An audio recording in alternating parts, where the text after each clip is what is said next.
नमस्कार, आप देख रहे हैं खबरदार। मैं हूं श्वेता सिंह। सबसे पहले खबरों को खबरदार के लेंस से देख लेते हैं।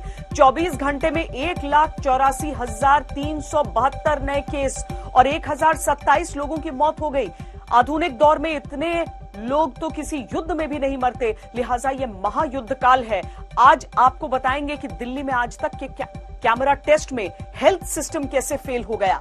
संवेदनहीन सिस्टम की एक्सक्लूसिव मुंह दिखाई होगी। जो भुक्तभोगी हैं उन्हें अपना दर्द हमारी रिपोर्ट में दिखाई देगा।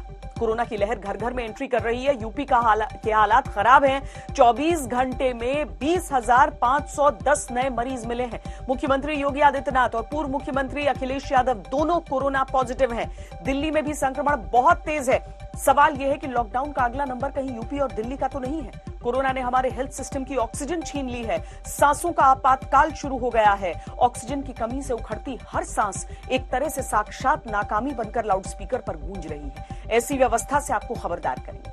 कोरोना की दूसरी लहर में आरटीपीसीआर टेस्ट लहरा गया है। कल तक जिस टेस्ट पर पूरा भरोसा किया जा रहा था वो अब वायरस को पकड़ नहीं पा रहा। हर 5 में से 1 आरटीपीसीआर टेस्ट गलत आ रहा है। टेस्ट नेगेटिव है, फिर भी शरीर में कोरोना वायरस है। इसके कारणों की जांच करेंगे। अस्पताल से लेकर शमशान तक हर तरफ दुखद दृश्य देखने को मिल रहे हैं। अस्पताल में जिंदगी की लड़ाई है, शमशान में मौत के बाद की लड़ाई है। दोनों ही मोर्चों पर आप कतार में हैं। इस कतार का भी हम जमीनी विश्लेषण करेंगे। 36 लाख छात्र छात्राओं के लिए काम की खबर यह है कि सीबीएसई की 10वीं के बोर्ड एग्जाम कैंसिल हो गए। अब 10वीं के सभी छात्र प्रमोट होंगे। उनका रिजल्ट ऑब्जेक्टिव क्राइटेरिया के आधार पर बोर्ड खुद तैयार करेगा। अगर 10वीं का कोई छात्र इस प्रोसेस से दिए गए नंबरों से संतुष्ट नहीं होता तो उसे परीक्षा में हिस्सा लेने का अवसर मिलेगा, लेकिन ऐसा इसी शर्त पर होगा कि देश के हालात परीक्षा करवाने के लिए अनुकूल हों। 12वीं की परीक्षा 15 जून तक टल गई है। इस परीक्षा के लिए 1 जून को रिव्यू मीटिंग होगी और छात्रों को परीक्षा की तारीख से कम 15 दिन पहले सूचना दी जाएगी।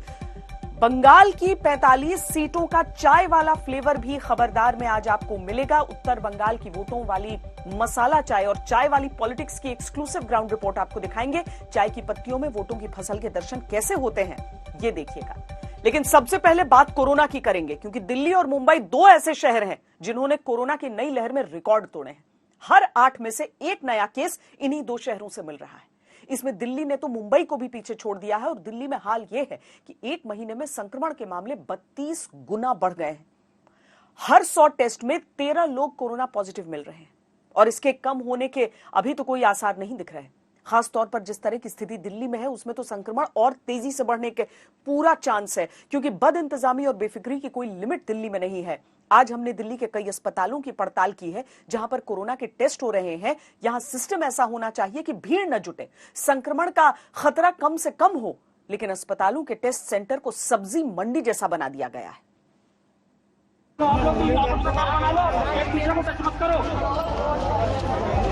चलो पीछे पीछे को हो जाओ, एक लाइन करो और पीछे पीछे को हो जाओ। बार बार बोला जा रहा है तुम्हें, एक हाथ की दूरी बना लो।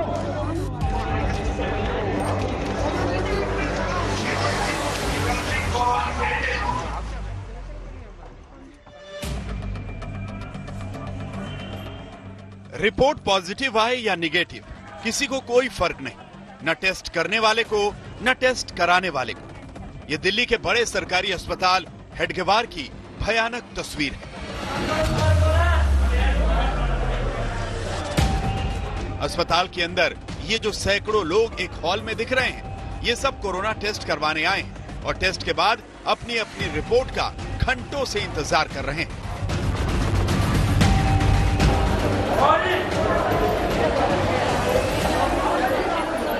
बेफिक्री का हाल ये है कि हॉल में रिसेप्शन से आवाज लगाई जाती है, नाम बुलाया जाता है और रिपोर्ट पॉजिटिव है या निगेटिव सबके सामने ही बताया जाता है।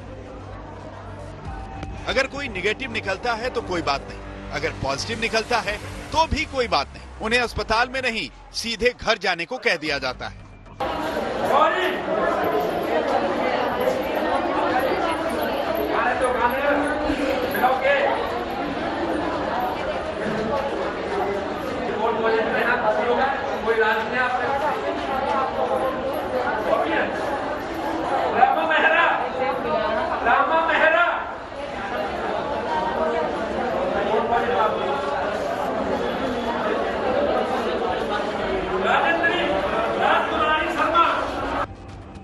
ऐसी ही बेफिक्री से सैकड़ों की भीड़ में नेगेटिव पॉजिटिव की रिपोर्ट बांटी जा रही है। जो टेस्ट के बाद पॉजिटिव मिल रहे हैं वो ऐसे ही बेफिक्री से अपनी रिपोर्ट लेकर बाहर भी निकल रहे हैं। मैंने आज ही कराया हैं? था, कुछ देर पहले ही कराया। रिपोर्ट पॉजिटिव आ गई। कौन सा कराया था टेस्ट? रैपिड। और ये ऐसे ही बांट रहे हैं सबको भीड़ में पॉजिटिव की रिपोर्ट हैं? क्या बोला इन्होंने? कह रहे पॉजिटिव है। और अब क्या हॉस्पिटल में भर्ती करेंगे? क्या कर रहे हैं? अभी बोले घर जाओ। पॉजिटिव है, पॉजिटिव है। लकी जैसे कितने लोग इसी तरह पॉजिटिव रिपोर्ट लेकर यहाँ से घर जा रहे हैं। कितने पॉजिटिव लोगों ने ऐसी सैकड़ों की भीड़ में लोगों को संक्रमित किया होगा और ये वापस जाकर कितने लोगों को संक्रमित करेंगे, ये बात तो खुद इस अस्पताल के लोग मान रहे हैं, जिन्हें ऐसी भीड़ जुटाकर टेस्ट करने की जिम्मेदारी दी गई और जो खुलेआम टेस्ट का रिजल्ट बताकर लोगों को घर जाने को कह रहे हैं। प्रशांत भाई, आप ऐसे बांट रहे हो, लोग बैठे हुए सोशल डिस्टेंसिंग के लिए, कोई सोशल डिस्टेंसिंग नहीं है, कुछ नहीं है। और इससे और लोगों को हो जाएगा, नहीं होगा, और लोगों को नहीं हो जाएगा।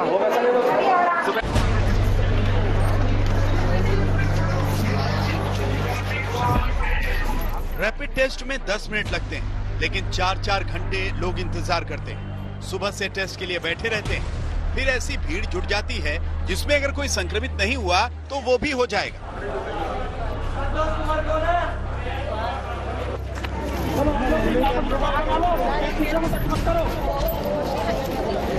चलो पीछे पीछे को जाओ। लेकिन ये दिल्ली के एक अस्पताल का हाल नहीं है।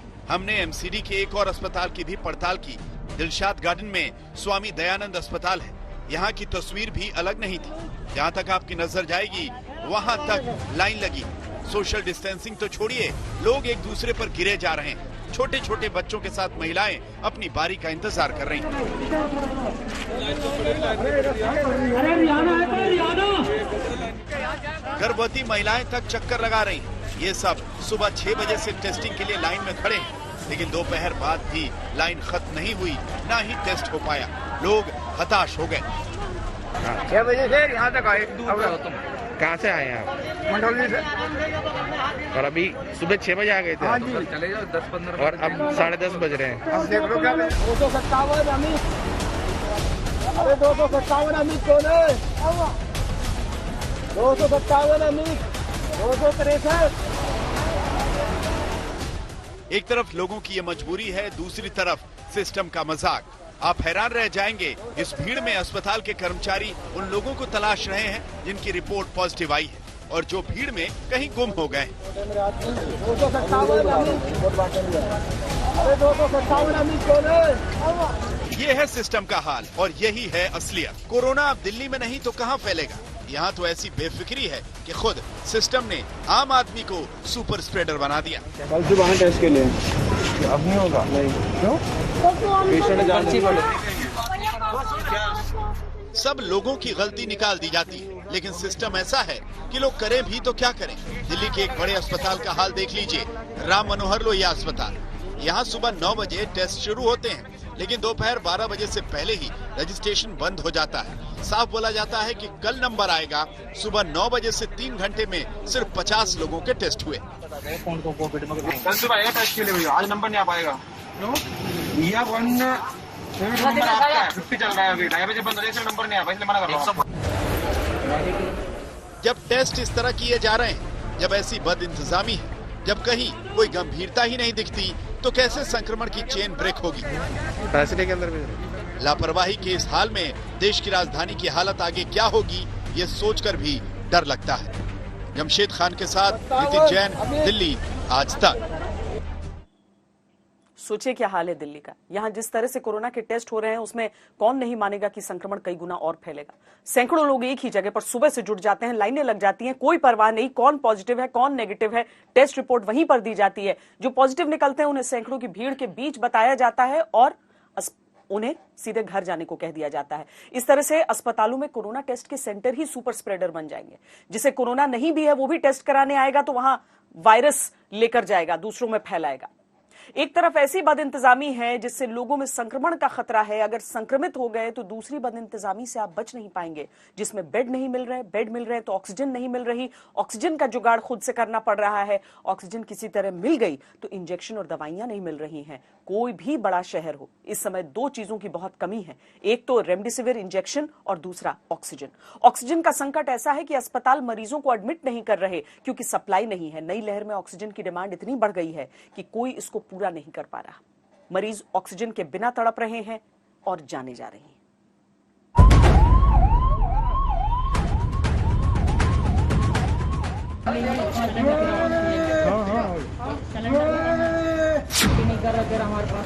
पहले इन लोगों ने बोला हॉस्पिटल वालों ने कि लेके आओ, अभी हम लेके आए। कहीं से लंबी रकम में गई तो बदल रहे हैं कि हमारे पास भी ऑक्सीजन नहीं। इन चीखों को सुनने वाला कौन है? सांसें उखड़ रही हैं, लेकिन हॉस्पिटल एडमिट नहीं कर रहे क्योंकि न उनके पास बेड है न ऑक्सीजन। हॉस्पिटल के बाहर मरीज तड़प रहे हैं। इनको एडमिट करो ना, करो भैया। तो ये लगा हुआ है ना, ये लगा हुआ है, इसको क्यों कर लो ना, गाड़ी में लगा दो। हो गया होगा क्यों योगेश? तो गाड़ी में लगा, उसको यूज कर लो ना यार। योगेश ले लो। ऑक्सीजन को चाहिए, बताओ, बगैर ऑक्सीजन के वो नहीं रह सकते। एक एक सांस पर आफत है, मरीज हाथ पैर पटक रहे हैं, लेकिन ये एक मरीज का हाल नहीं है। इन्हें सिस्टम सांसें क्या देगा, उसकी तो खुद ही सांसें उखड़ चुकी हैं। पर डे हमें 90 सिलेंडर चाहिए रहते हैं, आ 30 रहे हैं सर। 60 सिलेंडर रोज का। ऑक्सीजन की कमी से मौत भी हुई है अस्पताल में? जी बिल्कुल हुई है।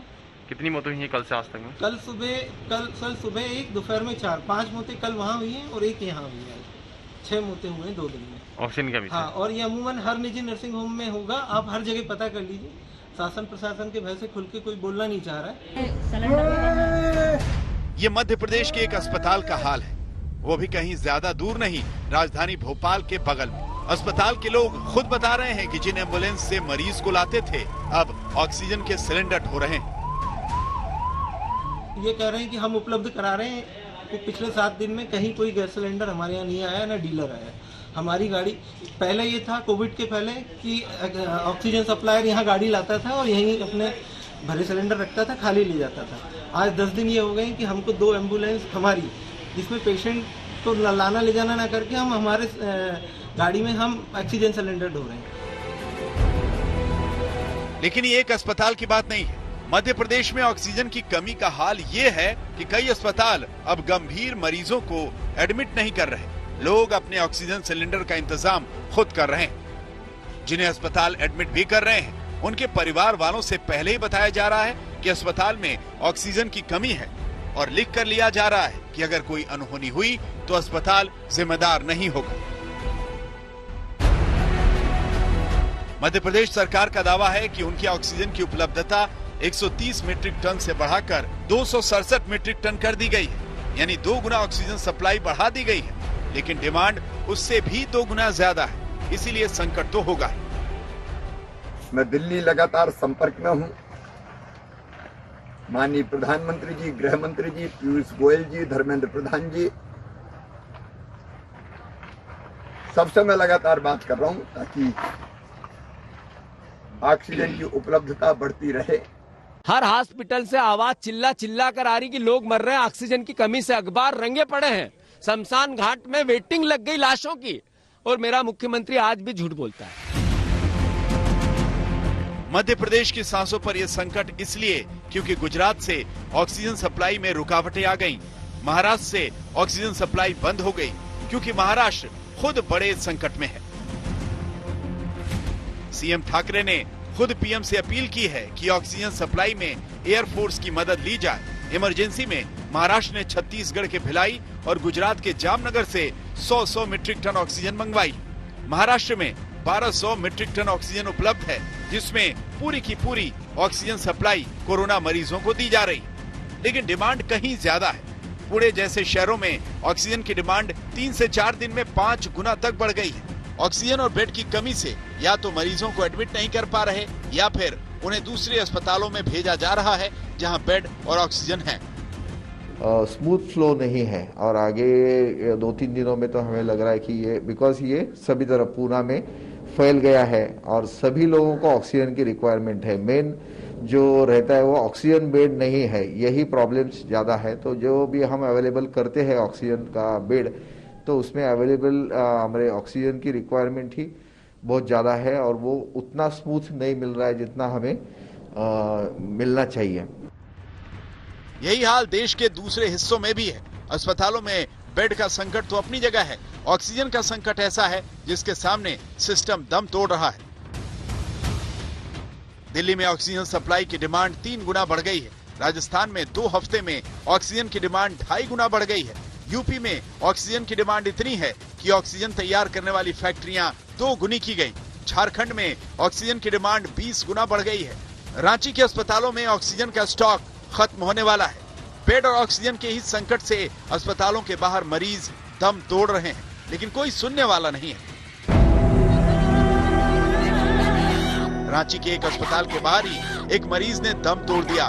बेटी चीखती रही, हाथ जोड़ती रही, गुहार लगाती रही। अस्पताल के अंदर मंत्री भी राउंड पर आए थे, वहीं से गुजर भी गए, लेकिन सबने आंख कान बंद कर लिए। जी यहाँ पे डॉक्टर चिल्लाते रह गए, डॉक्टर चिल्लाते रह गए, कोई डॉक्टर नहीं आया, कोई डॉक्टर नहीं आया, कोई डॉक्टर नहीं आया।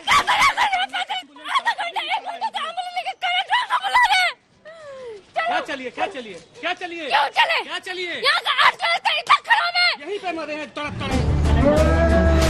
इन चीखों से सरकारों और सिस्टम की नाकामी गूंज रही है। कोई कितनी भी बड़ी बड़ी बातें करे, तैयारियों के दावे करे, कमियों को पूरा करने का भरोसा दे, लेकिन हर शहर के कोने कोने से आ रही ऐसी तस्वीरें सिस्टम का पोल खोल रही हैं। रांची से सत्यजीत कुमार और भोपाल से रवीश पाल सिंह के साथ हेमेंद्र शर्मा, आज तक।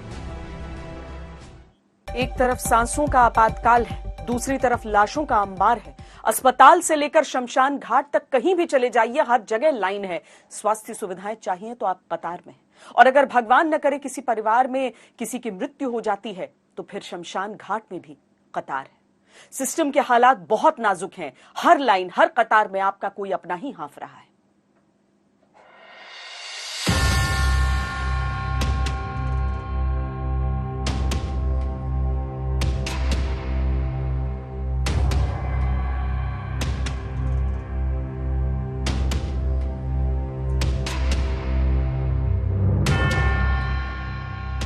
ये दूसरी लहर आने से पहले, इससे पहले के जो कुछ महीने थे, कितनी बॉडीज आ रही थी यहाँ पर? जनवरी, फरवरी, मार्च 3 महीने में तो 40 बॉडी आई लगभग। 3 महीने मिला के 3 महीने में, पूरे 3 महीने में 40 बॉडी।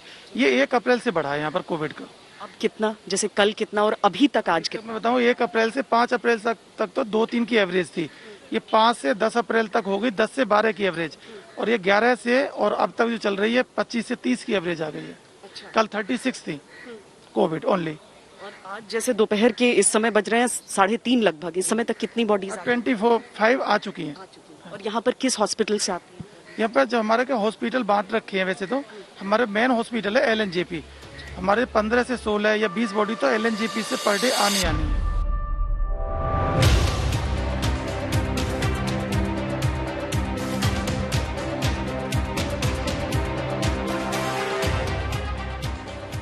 कतारें ही कतारें, कतारें ही कतारें। जिस तरीके से कोविड संक्रमण बढ़ रहा है, कोविड से होने वाली मौतें बढ़ रही हैं। हम इस समय निगम बोध घाट पर मौजूद हैं और ये दिल्ली की सबसे बड़ी व्यवस्था है, लेकिन यहाँ पर भी अब जो प्रशासन है, जो सब कुछ अरेंज कर रहा है, उसके लिए चिंताएं बढ़ रही हैं कि कहीं 100 से ऊपर आंकड़ा न हो जाए, क्योंकि यहाँ पर कोरोना से जो मृत होते हैं या फिर जो सामान्य लोग आते हैं, उन सब के लिए व्यवस्था रखनी है। दिल्ली में कुल 150 शमशान घाट हैं, जिनमें से 10 को पूरी तरीके से कोविड के लिए समर्पित किया गया है। लेकिन यहाँ पर एक एक तस्वीर और ये समूचा इंतजार भयावह है।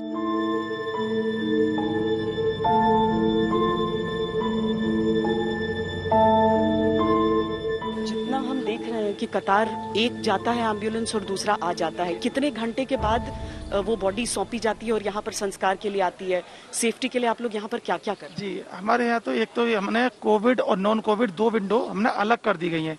जो अन्य बीमारी से डेथ हो रही हैं उनका हमने अलग विंडो कर दिया है, तो उनको कोरोना की तरफ आने की जरूरत नहीं पड़ती। कोरोना का विंडो अलग कर दिया है। वेटिंग लिस्ट यहाँ पर कुछ नहीं है। हमारे यहाँ क्या है, हमें 6 फंडनेस है CNG की, उसमें एक संस्कार करने में 2 घंटे लगते हैं। अगर कोई 6 बॉडी एक साथ आ जाती है तो हम 6 उस पर लगवा देंगे। अगर उसके बाद में 1 घंटे बाद कोई बॉडी आ जाती है तो उसे हमें वुडन में ही करवाना पड़ेगा, ताकि उस पर 2 घंटे लगते हैं एक बॉडी में।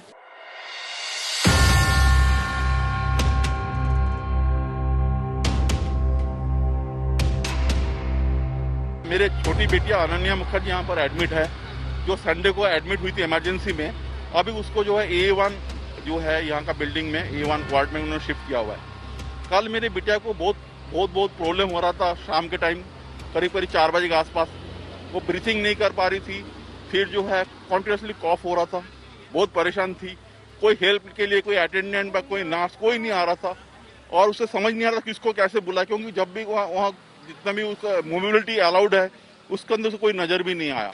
देश की राजधानी में कोरोना के पॉजिटिव मामलों की विस्फोटक स्थिति है, लेकिन इसके बावजूद क्योंकि यहाँ पर जो पूरी व्यवस्था है वो इतनी बड़ी है, इसीलिए स्थिति को धीरे धीरे नियंत्रण में करने के प्रयास पूरे जारी हैं। केंद्र सरकार के भी अस्पताल यहाँ पर होते हैं, यहाँ पर दिल्ली सरकार के भी अस्पताल, LNJP का ये अस्पताल जिसने लगातार कोविड पॉजिटिव पेशेंट्स को ट्रीट किया है, वो इस साल भी अपनी व्यवस्थाओं को दुरुस्त करने में लगा हुआ है। हालांकि उसमें कई चिंता की बातें हो जाती हैं, जैसे आम बेड होना एक बात है, लेकिन इमरजेंसी के लिए यानी देखिए जो ICU बेड्स विथ वेंटिलेटर्स और विदाउट वेंटिलेटर्स, विथ वेंटिलेटर्स में यहाँ पर फिर भी 17 की संख्या है, विदाउट वेंटिलेटर्स हैं उसमें आप देखिए चाहे GTB अस्पताल हो चाहे लोकनायक अस्पताल हो, हर जगह आपको 0 की संख्या नजर आएगी।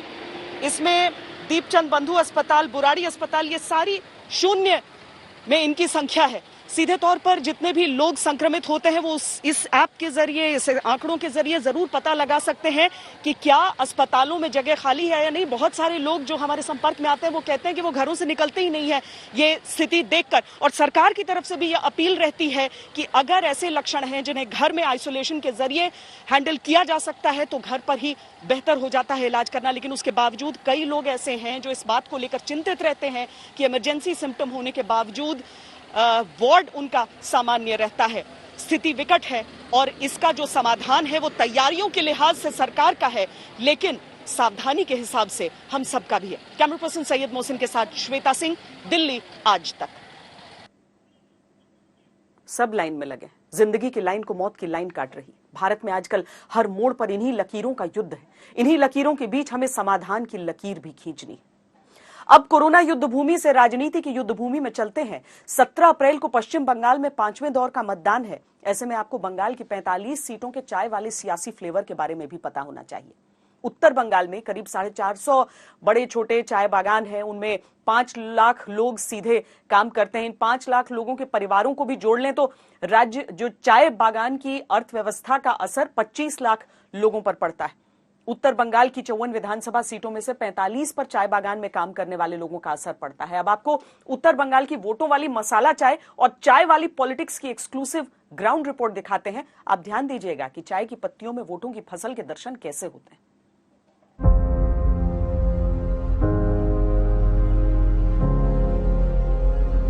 चाय बागानों के मजदूरों का वेतन हम बढ़ाकर 350 रुपये तक ले जाने का हमारे संकल्प है।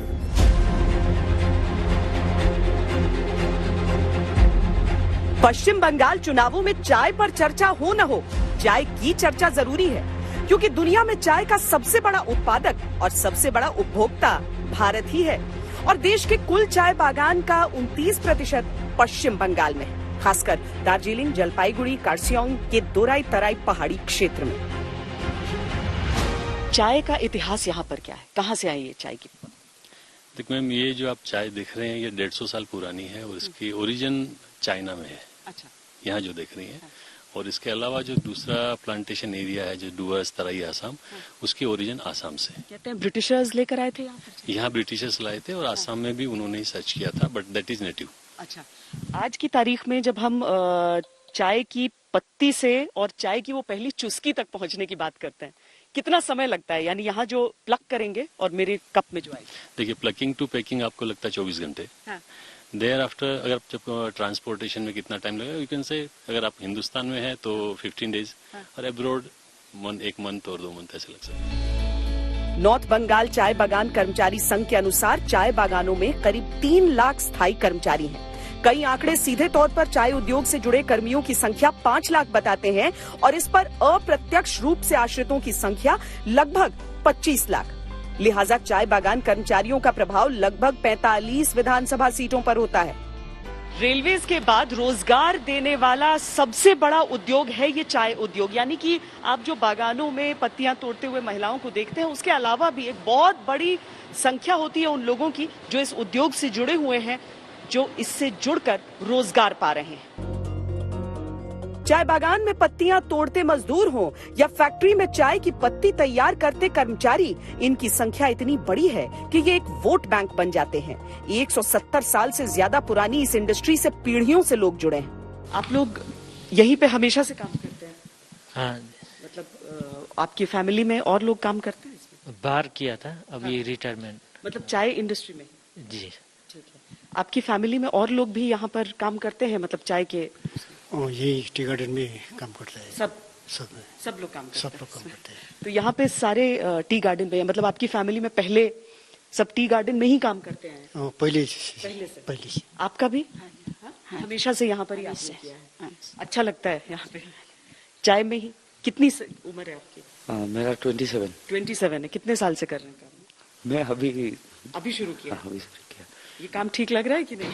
हाँ, काम ठीक है। क्या सबसे अधिक एम्प्लॉयमेंट जनरेटर रेलवेज के बाद यही इंडस्ट्री है? हाँ, रिकॉर्ड बोलता है कि आफ्टर जन रेलवे चाय बागान ऐसा सेक्टर है जो सबसे बड़ा एम्प्लॉयमेंट सेक्टर ऑर्गेनाइज, और उसमें भी 80% औरतें काम करती है। अच्छा। इन चुनावों में चाय का मुद्दा बड़ा है। दरअसल मनरेगा में न्यूनतम मजदूरी 204 रुपए है, लेकिन पश्चिम बंगाल के चाय बागान में काम करने वालों को 202 रुपए ही मिलते हैं। यहाँ तक कि असम में भी चाय बागान मजदूरों को एक दिन में 217 रुपए मिलते हैं। कितना टाका मिलता है? 202 रुपया। मिलना चाहिए ज्यादा? मिलना चाहिए जो। कितना चाहिए? मतलब इससे काम हो जाता है? अभी तो थोड़ा दिन से मिला है। पहले कितना मिलता था?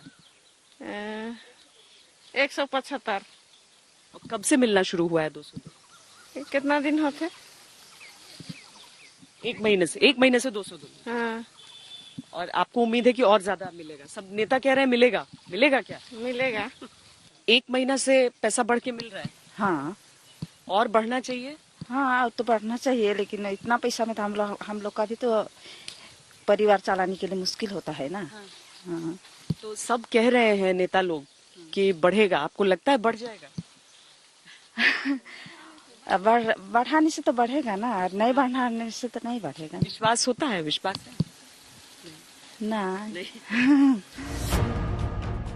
फरवरी 2020 में ममता सरकार ने चाय सुंदरी नाम की आवास योजना की शुरुआत की, तो बीजेपी भी अपनी ओर से चाय बागान मजदूरों को रिझाने में पूरा जोर लगाती है। ये चाय की दुकान कितने दिन से है यहाँ? यहाँ से तो बहुत साल से है, 100 साल से पुराना दुकान है ये। 100 साल से पुराना दुकान है। तो यानी कि यहाँ पर चाय पर बहुत लोग निर्भर हैं। न सिर्फ चाय की पत्तियां जो वहाँ टूट रही हैं, बल्कि यहाँ जो आप लोग चाय बनाकर बेच रहे हैं। जी। हाँ? बहुत लोग आते हैं, दुनिया की सबसे अच्छी चाय लेके आते हैं, सबको पिलाते हैं अच्छा चाय। लेकिन जो इधर का मजदूर लोग है, उन लोग का जो हिसाब से हम लोग बिक्री करता है, उतना उन लोग को रोजगार नहीं मिलता है। मिलना चाहिए? मिलना चाहिए। जो कि ये केंद्र सरकार जो दे रहा है, जो हम लोग। केंद्र सरकार थोड़ी राज्य सरकार दे रही है। नहीं, राज्य सरकार तो कुछ नहीं दे रहा है। तो हमारा केंद्र सरकार है, जो राजूबीस जी है, वही उसको पास दे रहे हैं। दे रहे हैं आपके हिसाब से? अच्छा, आप लोग खुश हैं? खुश है बहुत। मोदी जी से भी बहुत खुश है हम लोग, क्योंकि वो चाय बेचते थे, वो बोलते हैं, तो आपको लगता है चाय के बारे में सोचते हैं? अच्छा है जी। तो देखिए, जो चाय की प्याली होती है, उससे जोड़कर न जाने कितनी बातें आप कह सकते हैं, लेकिन चाय की प्याली से क्या वो राजनीतिक तूफान उठेगा जो कि इन विधानसभा चुनावों में अहम होगा? क्योंकि अभी तक असम के जो चाय बागान में मजदूर थे, उन्हें बेहतर रेट्स मिल रहे थे, पश्चिम बंगाल के बनिस्पत 1 महीने पहले से कुछ परिवर्तन आया है, लेकिन विधानसभा चुनावों में चाय की ये चुस्की तरोताजा किसे करने वाली है, ये बड़ा सवाल रह गया है। कैमरा पर्सन सैयद मोहसिन के साथ श्वेता सिंह, दार्जिलिंग आज तक। अर्थव्यवस्था पर कोरोना की दूसरी लहर से होने वाले नुकसान का अनुमान सामने आ गया है। बार्कलेज की रिपोर्ट में नाइट कर्फ्यू और दूसरी पाबंदियों से इकोनॉमी को 80,000 करोड़ का नुकसान होने की आशंका जताई गई है।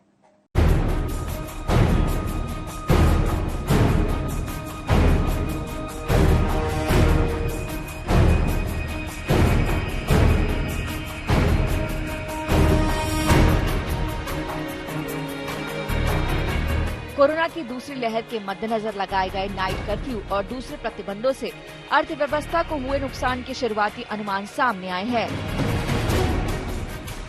रिसर्च एजेंसी बार्कलेज के मुताबिक पाबंदियों के चलते आर्थिक गतिविधियां घटने से जीडीपी में हर हफ्ते 1.25 अरब डॉलर यानी 9,400 करोड़ रुपए का नुकसान हो सकता है। बार्कलेज का अनुमान है कि अगर कोविड के चलते लगाई जा रही पाबंदियां मई तक जारी रही तो देश की जीडीपी में कुल 10.5 अरब डॉलर की कमी आ सकती है। इस हिसाब से 2021-22 में जीडीपी 0.34% घट सकती है, जबकि जून तिमाही में गिरावट करीब 1.4% की हो सकती है। हालांकि अर्थव्यवस्था में इस कमी की आशंका के बावजूद बार्कलेज ने 2021-22 में जीडीपी ग्रोथ का अनुमान 11% पर बरकरार रखा है। लेकिन रिसर्च एजेंसी ने ये भी कहा है कि अगर पाबंदियां सख्त की जाती हैं या बड़े इकोनॉमिक सेंटर्स में लॉकडाउन होता है तो जीडीपी में कमी आ सकती है। अब महाराष्ट्र में 15 दिनों के लिए लॉकडाउन जैसे कड़े नियम लागू किए जाने से जानकारों को भी आर्थिक रफ्तार में गिरावट की आशंका है। हमारी दुकानें बंद रहेगी 15 दिन, हमारे लोग बेरोजगार हो जाएंगे, लोग घर पे बैठेंगे और उनके पास और कोई चॉइस नहीं है। सरकार ने 144 सेक्शन लगाया है। आने वाले समय में अगर लॉकडाउन हो जाता है तो पूरी तरह से इकोनॉमी बैठती हुई नजर आएगी और बहुत ज्यादा यहाँ पर नुकसान देखने को मिलेगा। नुकसान छोटे गृह उद्योग, बड़े गृह उद्योग हैं या फिर इंडस्ट्री है, अगर ये बंद होती है, इसेंशियल सर्विसेज में जरूर फायदा हो सकता है, लेकिन ओवरऑल इकोनॉमी 5 साल तक पीछे जा सकती है। वहीं मूडीज इन्वेस्टर सर्विसेज के मुताबिक उसने भारत की आर्थिक विकास दर का जो अनुमान लगाया था उसमें कमी आ सकती है। मूडीज ने पहले 2021-22 के लिए 13.7% जीडीपी का अनुमान लगाया था, लेकिन अब मूडीज को आशंका है कि कोविड की रोकथाम के लिए सरकार की तरफ से उठाए जा रहे कदमों से इकोनॉमिक एक्टिविटी घटेगी, जिससे मार्केट में गिरावट आएगी और खरीदारी का रुझान घटेगा। हालांकि बार्कलेज का ये भी कहना है कि एक्टिव केस के साथ रिकवरी भी बढ़ने से मई में कोरोना संक्रमण के नए मामलों में कमी आ सकती है। इसके अलावा लोगों को कोविड का टीका लगने की रफ्तार में भी तेजी आ सकती है, लेकिन इसकी सप्लाई में कमी आने की खबरों से टीकाकरण में थोड़ी दिक्कत आने का अंदेशा भी बार्कलेज ने जताया है। कोविड के केस में हो रही बढ़ोतरी के बीच महाराष्ट्र, गुजरात, तमिलनाडु और राजस्थान जैसे आर्थिक रूप से महत्वपूर्ण राज्यों में लोगों की आवाजाही पर पाबंदी बढ़ रही है। बार्कलेज का अनुमान है कि जिन इलाकों में लोगों की आवाजाही पर किसी न किसी तरह की पाबंदी लगी है, वहां से देश की जीडीपी में लगभग 60% का योगदान होता है। यानी 2 महीनों तक अगर कोरोना की दूसरी लहर जारी रही तो फिर अर्थव्यवस्था को नुकसान होना तय है।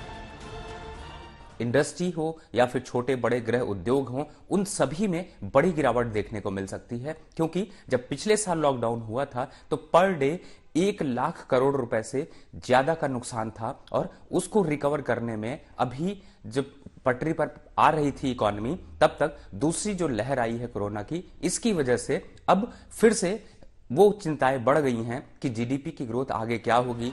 वहीं व्यापारियों की माने तो मौजूदा पाबंदियों से व्यापार को अभी तक 46,000 करोड़ का नुकसान हो चुका है। उनकी डिमांड है कि सरकार को अब उनकी मदद के लिए आगे आना चाहिए। अब देखना यही है कि क्या सरकार इस बार जान और जहान के संतुलन को बनाए रखने में कामयाब रहती है या फिर उसे इसमें संघर्ष करना पड़ेगा। आज तक ब्यूरो। कोरोना के समय में सबसे अधिक बेहाल टूरिज्म सेक्टर रहा। राहत पैकेजेस में भी इस सेक्टर की सबसे अधिक अनदेखी हुई। पहली लहर के बाद से जहां ये सेक्टर आईसीयू में था, वहीं दूसरी लहर के बाद ये सेक्टर वेंटिलेटर पर आ गया।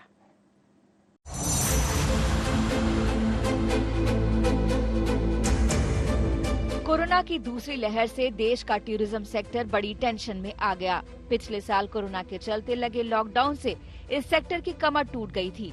अब दूसरी लहर के शुरू होते ही टूरिस्ट डेस्टिनेशन पर 90% तक बुकिंग कैंसिल हो गई है। इससे रोजगार के लिहाज से महत्वपूर्ण माने जाने वाले इस सेक्टर को बड़ा झटका लगा है।